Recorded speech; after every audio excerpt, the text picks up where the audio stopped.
Donc on va vous lire le communiqué interassociatif. Violence sexuelle, la faillite et la dangerosité de l'ordre des médecins sont confirmées. Retirons-lui tout pouvoir. Les responsabilités de l'ordre des médecins dans les crimes sexuels perpétrés par la pédocriminelle Joël Le Starnet vont être examinées aujourd'hui par la Cour criminelle de Vannes. Un enjeu fondamental de ce procès est que les victimes, et tout particulièrement les enfants, soient désormais écoutés et protégés au mieux de toutes les violences. Cette affaire ne doit pas être considérée comme un horrible fait divers du passé, mais comme le révélateur des violences sexuelles ancrées dans toute notre société. Toutes les co-responsabilités institutionnelles expliquant qu'un pédocriminel ait pu commettre ces actes sur un tel nombre de mineurs et pendant plus de 30 ans doivent être analysées. Avec l'éclairage des éléments déjà révélés, la faillite de l'ordre des médecins est majeure. Le Conseil départemental de l'ordre des médecins du Finistère avait connaissance de la condamnation du tribunal correctionnel de Vannes de novembre 2005 et du signalement accablant du docteur Thierry Bonvalot de juin 2006. Il a néanmoins décidé, à l'unanimité en décembre 2006, de ne rien faire après avoir eu un entretien avec Joël Le Squarnec. Par la suite, plusieurs conseils départementaux de l'ordre auraient pu intervenir. Ils sont eux aussi restés silencieux. De son côté, le Conseil national de l'ordre a affirmé ne rien savoir pour revenir très récemment sur ses déclarations mensongères dans son communiqué de presse du 4 mars 2025, où il a avoué connaître le dossier de Joël Le Squarnec depuis 2006. Aujourd'hui, partie civile dans le procès, Le Squarnec, l'ordre des médecins s'estime donc victime et pourrait ainsi prétendre à réparation d'un éventuel préjudice. Il s'agit là pour l'ordre d'inverser la charge de la responsabilité, comme lors des procédures Bayon. L'ordre n'est pas victime, il est coupable. Coupable dans l'affaire Le Squarnec d'avoir ignoré les alertes, et ce, à tous les niveaux de la hiérarchie ordinale, mettant ainsi en danger durablement la santé physique et psychique de centaines de mineurs. Coupable, au-delà de cette affaire, de protéger d'autres agresseurs sexuels et violeurs. Coupable de créer aussi ainsi un climat d'impunité totale et une culture professionnelle de l'omerta. Coupable de silencier les victimes en leur imposant ainsi de nouvelles violences via cette juridiction d'exception inadaptée et inefficace. Coupable de maintenir et générer un système agresseur avec des victimes dans 3 espaces. Patients, patientes, étudiants, étudiantes, professionnels. Et cela est d'autant plus grave que le pouvoir médical s'exerce face à des personnes vulnérabilisées par leur maladie, leur souffrance. Nous pouvons voir ici un parallèle avec ce qui a été dénoncé dans l'Église catholique, qui elle aussi utilise les arguments du secret, non pas médical, mais de la confession, pour protéger et maintenir dans leur position dominante et de pouvoir des agresseurs sexuels. Si rien ne change, cela va se reproduire. C'est pourquoi nous revendiquons une commission d'enquête indépendante sur les violences sexuelles commises dans le cadre d'un exercice médical, comme il y en a eu pour l'Église catholique, et ce, envers les 3 champs de victimes susnommés, et analyser les faillites institutionnelles contribuant à ces violences. La suppression par la loi de tout pouvoir de juridiction à l'ordre des médecins, qui n'a ni moyens ni compétences pour mener des investigations. Il s'avère incapable de protéger les victimes, qui n'ont donc aucun intérêt à y recourir, et il protège les agresseurs. L'interdiction de l'exercice de toute professionnelle de santé condamnée pour des délits ou crimes en termes de violences sexistes et sexuelles et l'application de l'article de loi du Code de la santé publique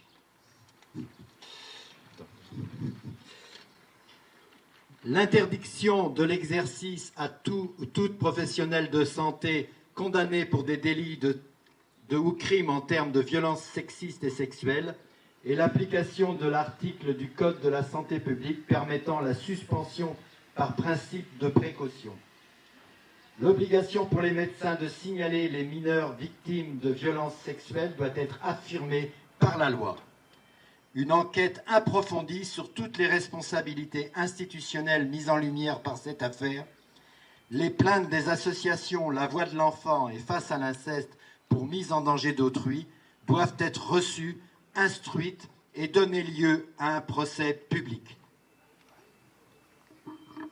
Aujourd'hui, devant le tribunal judiciaire de Vannes, levons-nous et mobilisons-nous ensemble jusqu'à ce que nous soyons entendus. Soutien aux victimes! Soutien aux victimes!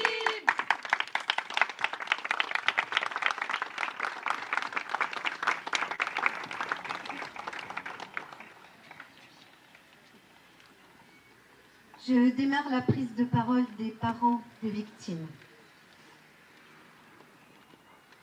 Les enfants sont les trésors de l'humanité. Et quand nos enfants ont été frappés par l'horreur, agressés ou violés par Joël Le Squarnec, chacun de leurs parents a été atteint. Nous lui avions confié ce que nous avions de plus cher.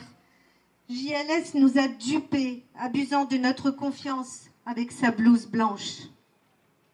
Aujourd'hui, nous, parents, victimes dites indirectes par la justice, avons fait valoir à la barre nos récits, nos histoires, depuis l'hospitalisation de nos enfants jusqu'au début du procès, en passant par l'annonce des crimes en 2018-2019 par les gendarmes.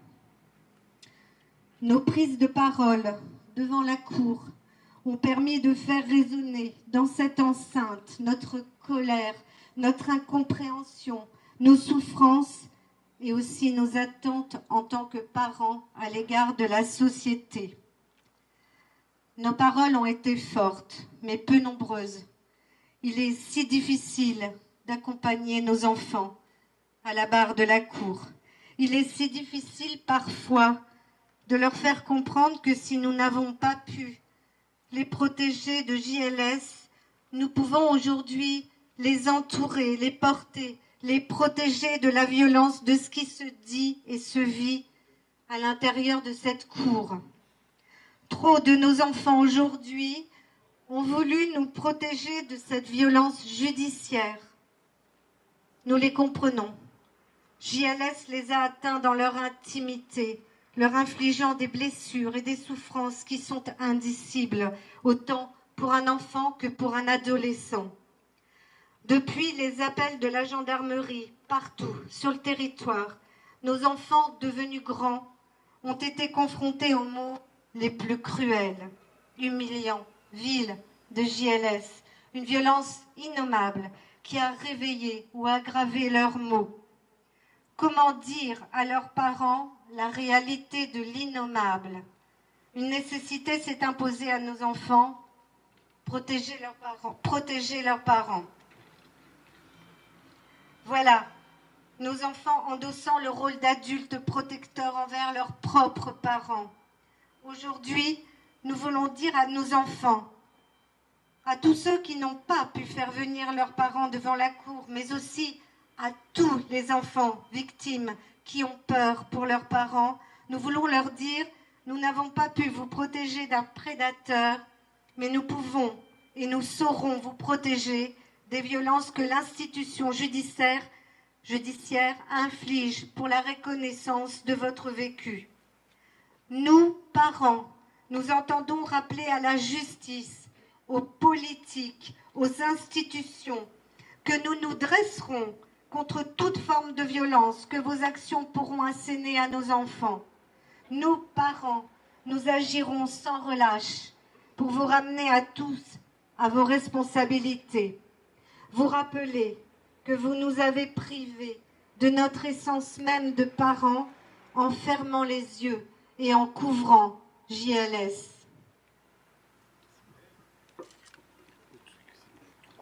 Nous, parents, nous affirmons que le Squarnec a déclenché un tsunami traumatique dans l'équilibre familial. Parents et fratries sont fragilisés. La fratrie, ses grandes sœurs et ses petits frères, ses grands frères et ses petites sœurs, les invisibles dans cette affaire. Victimes collatérales, ils et elles étaient bien là aux premières loges. Leur enfance et leur adolescence, ils les ont vécues aux côtés de cet être cher, pas encore identifié comme victime. Leur jeunesse, ce sont des portes qui claquent, les comportements à risque de leurs frères ou sœurs, le coup de blues, les conflits avec les parents, etc. Certains ont pris leur distance, d'autres ont tenté un rapprochement parfois vain. Certains ont pu en parler en famille, d'autres ont enfoui ça en eux.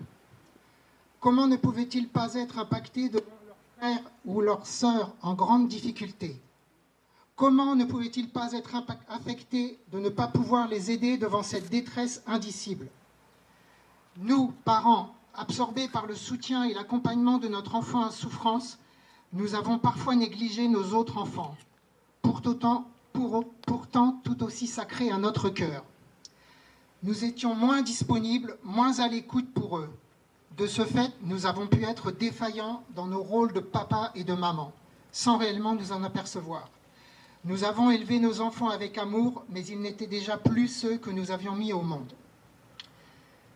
Nous demandons aux politiques, à la société, de reconnaître les frères et sœurs des victimes comme légitimes dans leur souffrance. Nous, parents, nous ne voulons plus être déchirés dans l'accompagnement que nos enfants abusés imposent. Tous nos enfants doivent être accompagnés. Où sont les structures de soins, d'accompagnement, qui incluent les fratries dans le processus thérapeutique des victimes? Où sont les outils judiciaires pour leur pleine et entière reconnaissance? Où sont les moyens offerts aux familles pour se réparer ensemble et non séparément? Un enfant victime a besoin que toute sa famille soit accompagnée pour mieux se reconstruire et avoir l'espoir un jour de fonder lui aussi une famille. Nous, parents, nous avons été privés des codes pour comprendre l'origine des maux de nos enfants. Ces années perdues auprès de professionnels dits de l'enfance qui nous ont fait culpabiliser au nom du complexe d'Oedipe, au nom de la crise d'adolescence, au nom d'une nouvelle grossesse dans le foyer, au nom de nos propres blessures d'enfance. Pendant toutes ces années, nous avons été renvoyés à nos défaillances, sans jamais qu'il ne soit interrogé la réalité du vécu de nos enfants. Ces professionnels se sont refusés à penser l'indicible, préférant eux aussi fermer les yeux et enfermer nos enfants dans leur souffrance. Ces années ont abîmé notre relation de parents à nos enfants. Nombre d'entre nous ont réussi à surmonter la blessure relationnelle à nos enfants.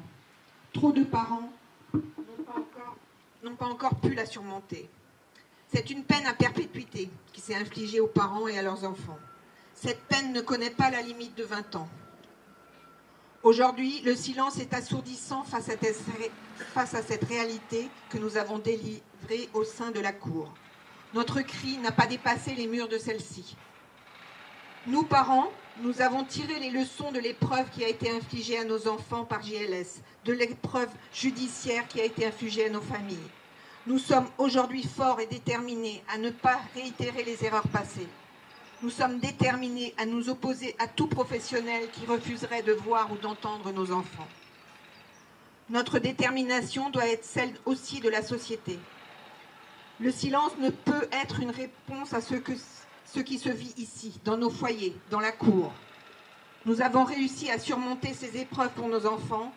Nous n'acceptons pas que d'autres parents ne bénéficient pas de notre réflexion, de notre expérience pour avancer. Il est urgent que les politiques, les institutions, la justice s'emparent de notre parole pour construire des parcours d'accompagnement solides des familles au sein desquelles un enfant a été abusé par un pédocriminel, un pervers. Il est urgent d'entendre qu'être victime n'est pas un statut judiciaire.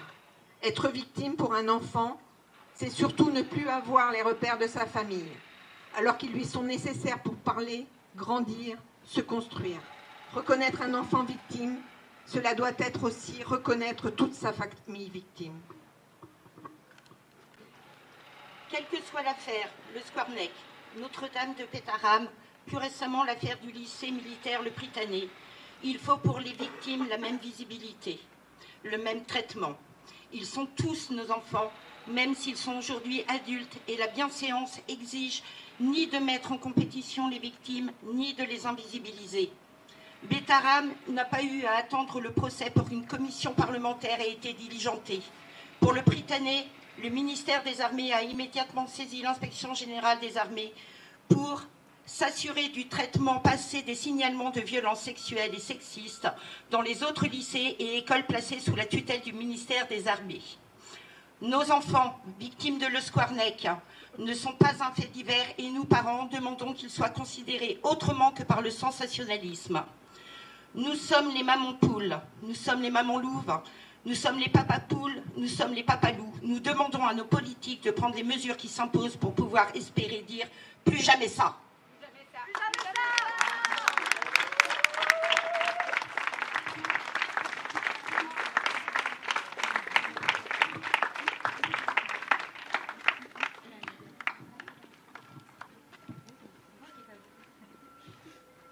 Tout d'abord, quelques mots de nos enfants. Nola, 8 ans. Non mais, qui écrit tout ce qu'il fait dans des cahiers? Il est vraiment dérangé. Thaïs, 7 ans. Maman, tu as combattu le méchant. Yuna, 6 ans. J'ai une peur bleue qu'il sorte et qu'il recommence. Lohan, 4 ans. Ça me fait très mal au cœur. Cameron, 3 ans et demi. Je vais aller en prison taper sur la tête du méchant monsieur. Ariane, 4 ans. Le Squarneck, c'est un gros mot. Interdit de le dire. Isée, 4 ans. Monsieur le Quarnec, là, c'est un gros nul. Arrêtez d'en parler, point final. Au tribunal ont résonné nos voix, les victimes, et celles de nos parents. Qu'en est-il de nos enfants? Car ce n'est pas une ou deux générations que l'affaire Le Squarneck a touché, mais bien 3 générations et toute la sphère familiale prise dans la déferlante. Ce procès parle de la voix de l'enfant, mais les enfants d'aujourd'hui n'ont pas la parole. Ces enfants qui, après ces années de silence et d'inaction, ont environ l'âge que nous avions lorsque nous nous sommes fait agresser. Ils ont, eux aussi, subi les défaillances de cette affaire. Nombre de mamans ont été auditionnées ou expertisées psychologiquement en étant enceintes. Nombre d'enfants ont dû voir leurs parents faillir, défaillir, suite aux révélations qui n'ont pas été accompagnées. Nombre de couples ont été mis à rude épreuve et se sont séparés, affectant encore l'équilibre familial de nos enfants. Combien d'entre eux ne se laissent pas approcher par un homme? Combien d'entre eux ont peur des hôpitaux et des médecins? Combien d'entre eux ont besoin d'un suivi psychologique? Et comment voulez-vous que nous les confions sereinement à nos institutions? Alors pour la société, nous sommes des parents poules, trop protecteurs, paranoïaques. Mais il en sera ainsi tant que nous ne sommes pas rassurés par des formations, de la prévention et des casiers judiciaires réétudiés plus régulièrement pour les professionnels ayant contact avec des mineurs. À l'ouverture du procès, nos enfants ont fabriqué des pancartes avec des slogans. Joël aux grandes oreilles, t'es un camion poubelle. Ils sont capables de se lever, de s'indigner. Alors il est temps de les écouter, afin de leur offrir une société dans laquelle ils grandiront en sécurité. Nous n'attendons plus grand-chose de ce procès. La culpabilité de JLS n'est plus approuvée. Le verdict ne sera pas une grande surprise. Mais apprenons de nos erreurs. C'est le propre de l'homme. C'est ainsi que grandissent et s'élèvent nos enfants. Si nos enfants savent le faire, nous comptons sur nos institutions pour en être capables également. Dépoussiérons ces lois qui protègent toujours les agresseurs. Car lorsque cela se reproduira, qui osera regarder nos enfants dans les yeux et leur dire « Je savais, je n'ai rien fait ». Personne n'a su, pu ou voulu nous protéger pendant 30 ans. Maintenant, ce sont eux, nos enfants, ceux qu'il reste à sauver.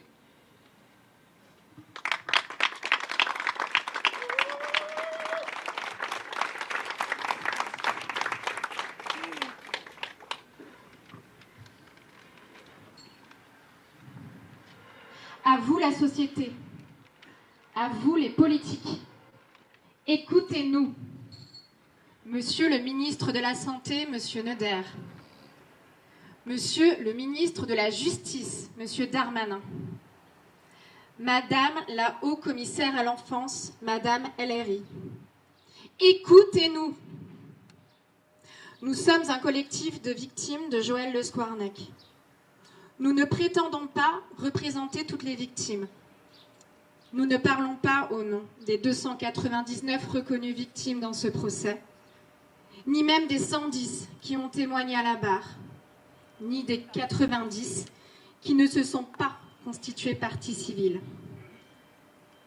Si une solidarité précieuse est née entre nous au fil de cette procédure, nous nous étions jusqu'ici peu exprimés collectivement, pensant que nos témoignages individuels et l'ampleur de cette affaire suffiraient à éveiller les consciences.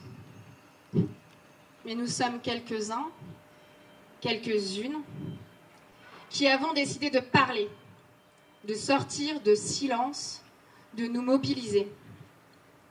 À 9 jours de la fin du procès, à 9 jours du verdict, nous ne pouvons plus accepter l'inaction.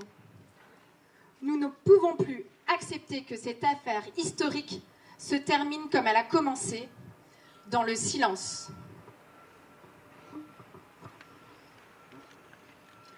Depuis le 24 février 2025, se tient ici même un procès sans précédent en France. Par l'ampleur des faits, 299 victimes recensées, dont 256 enfants de moins de 15 ans. Par la durée, plus de 30 ans de violences sexuelles. Par leur contexte, un milieu hospitalier supposé soigné et protégé. Mais ce procès n'est pas seulement celui d'un homme, c'est le procès d'un système. Celui de défaillances institutionnelles en série, de complicité passive, d'alerte ignorée, de responsabilité diluée, de lenteur judiciaire, de défaut de coordination, d'une culture du silence. C'est un laboratoire des failles systémiques de notre pays. Joël Le Squarnec a été condamné en 2005 pour détention d'images pédopornographiques. Il a pourtant continué à exercer comme chirurgien, à opérer, à agresser. Et l'enquête, elle, conduite de manière superficielle. Pas de perquisition de son logement hospitalier, pas non plus de fouille de sa cave, impossible alors de trouver ses carnets intimes, fruits de ses aveux. Les preuves existaient pourtant, sa dangerosité était connue. Et les institutions ont laissé faire. Ce pays a une dette envers nous. Dès l'ouverture du procès, nous avons été relégués au second plan. Spectateurs et spectatrices de notre propre procès, dans un amphithéâtre séparé, à distance de la salle d'audience, face à l'horreur et l'indicible, loin de nos avocats. Et lorsque notre parole a enfin été entendue à la barre, les bancs se sont vidés. L'attention s'est détournée. Nos attentes et nos espoirs n'ont pas été relayés à l'extérieur. À force d'être invisibilisés, on finit par croire qu'on ne compte pas. Et quand on croit qu'on ne compte pas, on se tait. On s'efface, on s'effondre, on ne se mobilise plus. Ce procès nous a divisés par son accessibilité limitée, obligeant à mettre sa vie entre parenthèses. La connexion nous a été refusée. Pourtant, à l'ouverture du procès, nous avons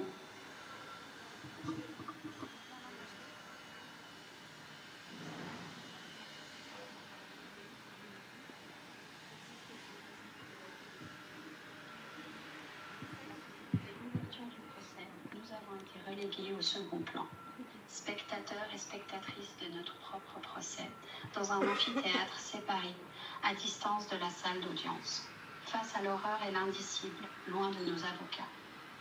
Et lorsque notre parole a enfin été entendue à la barre, les bancs se sont vidés.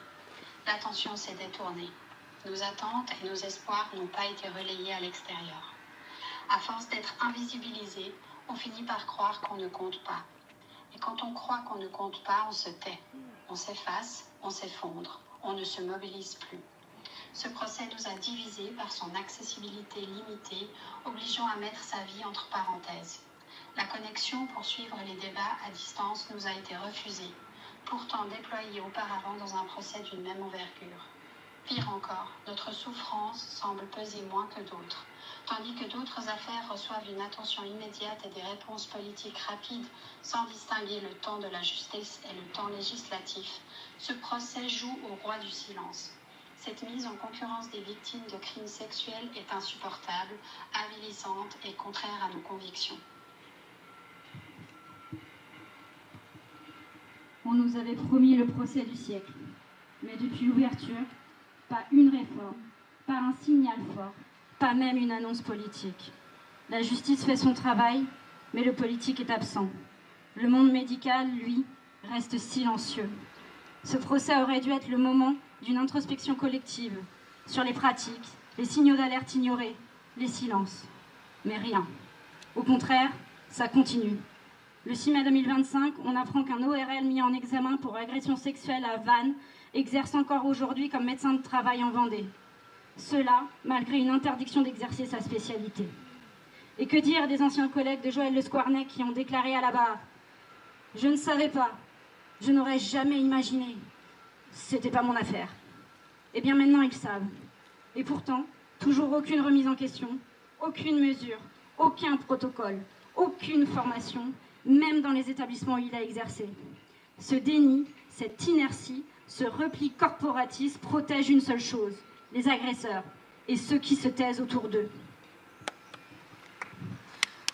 Nous avons adressé une lettre au ministre de la Santé, de la Justice et à la haut-commissaire à l'enfance. Jusqu'ici restés sans réponse. Nous leur demandons solennellement d'ouvrir une commission interministérielle pour que ce procès soit un point de bascule et non une occasion manquée. Pour que plus jamais une telle tragédie ne se reproduise. Nous voulons mieux protéger les enfants victimes de violences sexuelles avec des dispositifs accessibles et pérennes pour libérer leur parole dans tous les lieux de vie, écoles, hôpitaux, structures spécialisées. Une obligation légale de signalement par les médecins de toute suspicion de violence sexuelle sur mineurs. Prévenir durablement les violences sexuelles dans les institutions avec interdiction d'exercer toute profession de santé pour les personnes condamnées pour violences sexistes ou sexuelles. Responsabilisation des ARS, CNOM et DOM avec des obligations de transparence et de sanctions effectives. Accès encadré au casier judiciaire lors des recrutements ou des signalements. Protection réelle des lanceurs, lanceuses d'alerte. Repenser la réponse judiciaire face aux violences sexuelles avec une enquête adaptée à la sérialité, avec profilage criminologique et analyse comportementale. La reconnaissance de la sérialité comme circonstance aggravante dans le code pénal. Un parcours d'accompagnement renforcé pour les victimes avec un diagnostic national des besoins et dispositifs existants. Nous ne sommes pas seuls. Notre affaire s'inscrit dans une lutte plus vaste aux côtés d'autres victimes. Nous pensons à celles et ceux qui réclament la fin de la prescription et que le temps ne protège pas alors qu'il protège les agresseurs. À celles et ceux qui réclament 30 ans de peine pour les viols et les crimes pédocriminels. À toutes les victimes qui, comme nous, veulent une justice plus forte, plus juste et plus humaine. Ce n'est qu'ensemble que nous pourrons briser le mur du silence dans une société qui est sclérosée et qui détourne le regard. Car l'immobilisme n'est plus une option. Car il faut passer les victimes avant les institutions. Parce que le silence et l'indifférence protègent toujours les agresseurs. Ce procès doit être un tournant, pas seulement dans les tribunaux, mais dans les lois, les pratiques, les mentalités. Nous sommes fatigués d'être courageux, fatigués d'attendre, fatigués de devoir prouver. Mais nous sommes là, debout, pas pour nous plaindre, mais pour agir, pour que cela serve à quelque chose. Pour nous, pour celles qui ne peuvent pas parler, pour les enfants d'aujourd'hui et de demain. Ce procès ne doit pas être une parenthèse, mais un point de bascule. Le silence n'est plus acceptable. Plus jamais ça. Pas dans un hôpital, pas dans une école, pas dans une église, pas dans une famille, nulle part.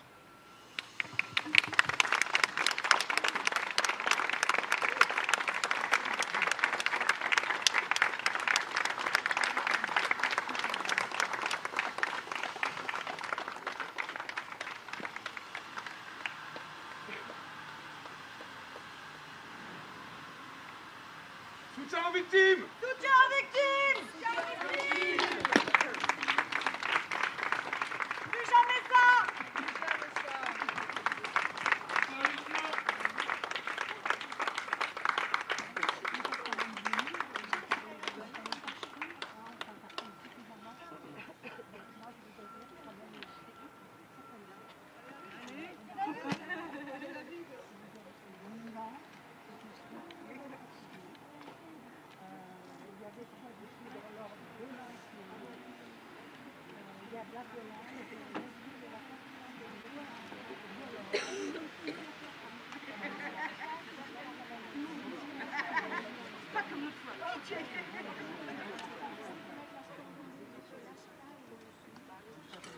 On peut vous citer entièrement, ça ne vous pose pas de problème? Oui.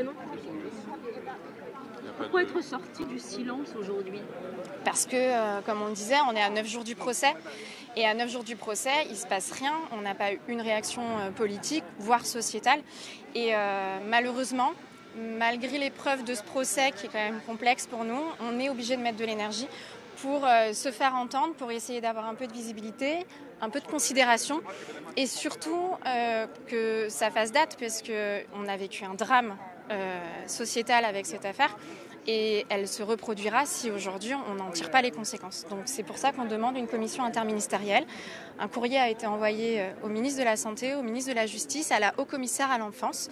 Aujourd'hui on n'a pas eu de retour et on attend un retour de leur part pour prendre en compte ce qui est en train de se passer, le drame qui s'est passé sur ce territoire, sur l'ouest de la France, mais au-delà. La personne qu'on a passée à distance, elle est en Suisse. Elle ne peut pas venir parce que ce procès ne lui est pas accessible de par la distance, par la durée. Donc elle a voulu s'exprimer à travers le micro quand même. Donc l'idée c'est de se dire que là ça ne doit plus se reproduire. C'est-à-dire qu'en fait vous attendez plus qu'un verdict de ce procès? Ah oui, on attend vraiment une transformation sociétale, un questionnement profond et systémique qui permette vraiment de comprendre en profondeur ce qui s'est passé et de ne pas avoir des cas isolés et de prendre l'ensemble des cas de pédocriminalité et de violence sexuelle parce qu'on sait qu'il y en a beaucoup et d'en faire quelque chose qui a du lien en fait pour pouvoir proposer des mesures qui soient adaptées, pas qu'à nous, pas qu'aux autres, à tout le monde. Ce que vous dites c'est que c'est un cas d'école en fait cette affaire et qu'elle peut servir. Tout à fait. En fait on est intimement convaincus que ce procès est, comme on l'a dit, un laboratoire à ciel ouvert de l'ensemble des défaillances systémiques et qu'il peut profiter dans cette vision et cette compréhension de ces défaillances systémiques pour créer en fait un vrai dispositif d'accompagnement, un vrai système de prévention. Il y a énormément de choses à faire et on est ouvert au dialogue et à participer à tout travail qui pourrait mener à des réponses concrètes. Qu'est-ce qu'il faut que ce procès change en regard de la loi, au regard du fonctionnement et notamment du fonctionnement du système médical? Alors on l'a déjà un peu évoqué tout à l'heure, mais c'est vrai que par exemple la peine plancher, que la peine plancher puisse être augmentée à 30 ans, déjà ça paraît le minimum, mais aussi accepter la sérialité des faits comme des facteurs aggravants, parce que là c'est quand même une incitation structurelle à la récidive, que ce soit la même peine pour un viol que pour 100, 1000, enfin je veux dire c'est pas du tout entendable. On a aussi un questionnement sur les enquêtes. On l'a vu, Joël Le Squarnec a été arrêté en 2005, il y a eu une condamnation en 2005. On aurait pu détecter à ce moment-là qu'il y avait des traits de perversion, des traits de pédocriminalité. Ça n'a pas été fait puisqu'il n'y a pas de service dédié à ce type de pathologie, et c'est même pas une pathologie d'ailleurs, ce type de perversion. Donc aujourd'hui, il est nécessaire de mettre en place aussi des services d'enquête dédiés avec des démarches de profiling. Et puis il y a l'accompagnement des victimes, on en a parlé, les victimes et leurs proches. Ça a détruit des familles cette histoire, ça a détruit des familles puisqu'on avait des adolescents en mal-être mais on ne pouvait pas identifier, on ne savait pas, on ne pouvait pas les accompagner et c'est des parents qui se sont retrouvés en difficulté, des frères, des sœurs, aujourd'hui des enfants. Donc il faut vraiment savoir accompagner et changer ça fondamentalement. Et au sein de l'hôpital, il y a une remise en question. Moi j'appelle solennellement aussi à titre personnel cette fois-ci, le Sacré-Cœur qui est aujourd'hui Océane, donc, qui a été racheté par Océane, la clinique Océane de Vannes, de nous faire preuve qu'elle a compris ce qui s'est passé dans son ancien établissement qu'elle a racheté. Il ne s'est rien passé. Il n'y a eu aucune prise en compte de cet ancien salarié, de cette ancienne clinique. Et aujourd'hui, les collègues y travaillent encore de Joël Le Squarnec et ils nous le disent. Rien n'a été fait pour reprendre, pour prendre en compte ce qui s'est passé, pour changer ou pour se remettre en question. En fait, c'est ça, on voit ces anciens collègues passer à la barre et finalement, les seuls qui se sentent coupables de n'avoir pas pu faire plus, c'est ceux qui ont pourtant réagi à l'époque. En fait, les deux seuls médecins qui se sentent coupables et de pas s'être rendu compte à quel point ces horaires étaient importantes, c'est ceux qui ont essayé de lancer l'alerte et qui ont été bâillonnés et qu'on n'a pas écouté.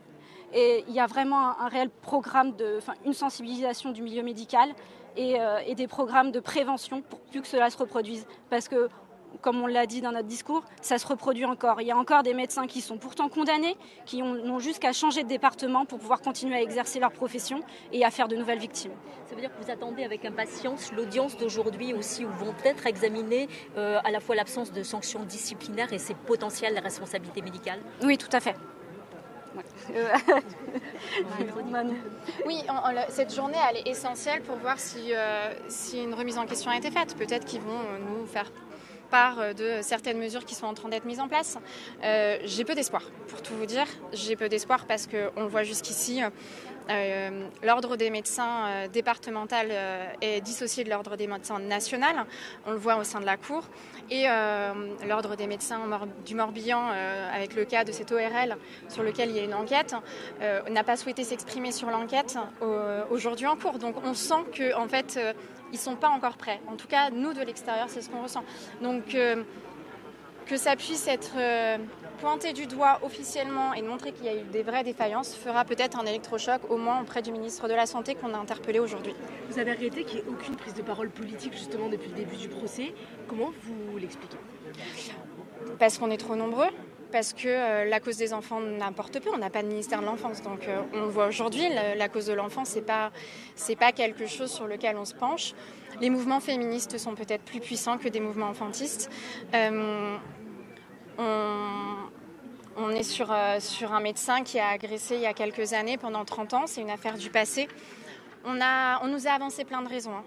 Mais aujourd'hui, pour nous, elles ne sont pas acceptables. On est là, on a de la peine, on est fatigué de ce procès, on est fatigué de devoir en faire entendre notre voix, on est fatigué d'organiser un tel événement aujourd'hui pour se faire entendre parce qu'on ne nous écoute pas. Et c'est pas à nous de le faire normalement. On est en train de vivre un moment important de notre vie, on devrait pouvoir s'y consacrer à 100% et finalement on est obligé de mettre de l'énergie ailleurs. Vous réclamez une interdiction d'exercer pour tout médecin qui serait poursuivi, condamné évidemment pour des abus sexuels? Ah oui, mais oui, un médecin qui est condamné pour abus sexuels ne doit pas exercer, ne doit pas être en contact avec des patientes ou des patients, des enfants en fonction de ce qu'il n'a pas fait. Enfin, c'est pas possible. C'est inimaginable qu'on puisse laisser des personnes qui n'ont pas un rapport à la sexualité sain avoir accès à un corps sans défense dans un moment de vulnérabilité. C'est pas possible. Et où le médecin a toute puissance. Le médecin a toute puissance dans ces moments-là. Donc il peut faire passer pour un acte médical, c'est ce qui a été le cas pour nous, ce qui n'en est pas. Et nous, face à ça, on ne peut rien faire. Merci beaucoup. Merci beaucoup.